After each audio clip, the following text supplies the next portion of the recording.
Благодарам. Председател, имам процедурална забележка. Врз основ на член 180а од Деловникот на Собранието на Република Македонија, каде што е наведено дека претресот, општиот претрес и претресот по амандманите по предлог на буџетот на седница на матично работно тело и на законодавно правната комисија може да трае најмногу вкупно 10 работни дена. Суштината зашто реагираме што вчера во Комисијата за финансирање и буџет, која што е матично работно тело за разгледување на буџетот, започна општата расправа. Собраниската пракса досега, барем во овој законодавен дом, било кога се расправа за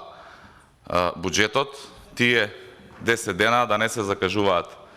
други седници на работни тела и пленарни седници,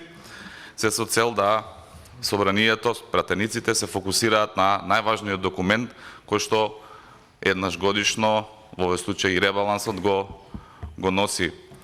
собранието. Јас знам дека вие како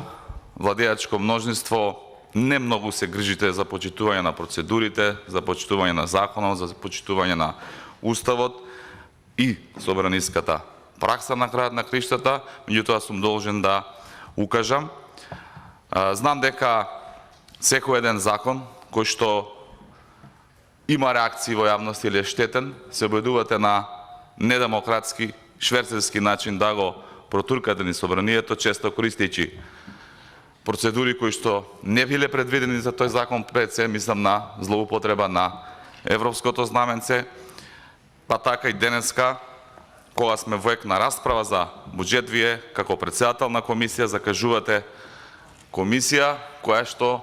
апсолутно нема никаква причина да биде закажана денеска и нема никаква поврзаност со буџетот. Се изнаслушавме периодов дека опозицијата го кочела собранието, опозицијата го блокирала собранието, опозицијата го блокирала носењето на буџетот, носењето на разноразни закони, за да денеска бидеме сведоци дека вие како владеачко мнозинство го кочите носењето на ребалансот на буџетот со тоа што закажувате други седници на комисии, а не дозволувате да продолжи со работа Комисијата за финансирање и буџет. Јас лично сметам дека буџетот е многу битен документ и еве ги почитувам и зборовите кои што во експозето ги истакна заменик министрот кога го бранеше буџетот Ковачевски, кој што рече дека овој ребаланс на буџетот имал клучни приоритети. Кога е нешто приоритет, мислам дека апсолутно требаше да продолжи расправата и приоритетите биле здравјето на граѓаните, здравата економија и здрави финанси воопшто. Во овој буџет, ребаланс кој што го предлага владата, има предвидено средства за поддршка на економијата, има предвидено средства за помош во граѓаните кои што настрадаа во оваа пандемија и сметам дека тоа е еден сериозен приоритет кој што собранието треба да го дае на тој ребаланс, како би можеле тие мерки, какви такви,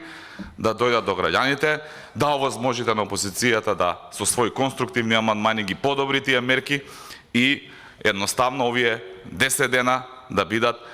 фокус и на нас пратениците, и на собранието, и на јавноста, ребалансот на буџетот и подобрување на климата генерално во државата. Очигледно дека на власта ниту им е битно здравјето на граѓаните, ниту им е приоритет здрава економија, ниту им е приоритет здрави финанси, единствен приоритет им е како шверцерски да поминуваат штетни закони, задкулисни договори во кои што апсолутно исклучено ВМРО ДПМН, и за таа цел ќе ве замолам да се држите до собраниската пракса, оваа комисија да биде прекината и да овозможите услови за работа на Комисијата за финансирање и буџет. Благодарам.